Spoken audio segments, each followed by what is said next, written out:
An nuirí don chéad chur an ICUF Ireland Canada University Foundation deisir fáil do Gaeilgeoirí an Gaeilge a múnú i Ceanada agus tar Bríd Ní Fhachna díreach tar éis pilliú ó bheith múnú na Gaeilge I dTalamh an Éisc.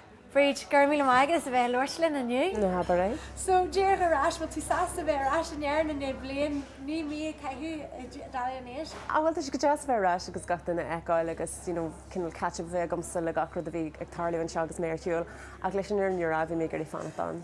Níor mé ré feú ar chorabí.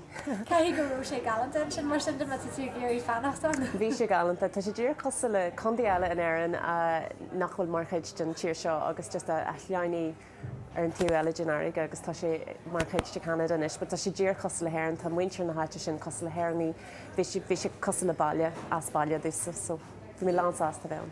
So inis tú faúda an pasta bhí agus tú hall an sin, bhí tú múna na Gaeilge cé go raibh sim, cé go raibh sim agus spéisiach daoine sa Gaeilge mar cé go raibh pasta fáil an sin deis? Bhí a lán spéisián, bhí mé an mar chuid den ICUF, scoláireacht an ICUF mar dúirt tú, agus bhí mé ag teagasc an Ollscoil Memorial I Bríd Ní Fhachna, St. John's I dTalamh an Éisc, agus bhí truchas sa chathair, Mickléan am rangsa an bblion agus bhí an rang is mó agam sa rinn teangólaíochta an bblion sin.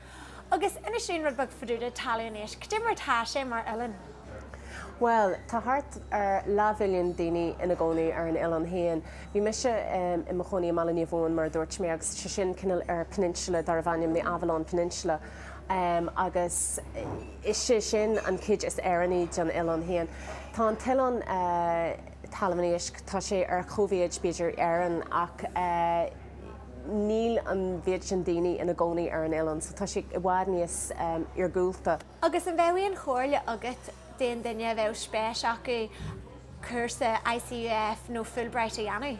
Do chunar bíala atá géirí bheith ag teagasc I Ceanada, just dearthann matá spéis agat a bheith ag teagasc Gaeilge chuirteachar. Is fiú go mór é agus má tá fashion agat agus an cinál an ddígras agat do gáán tugadh sin amach ag an aglah, ach níl an aglah roihéasca.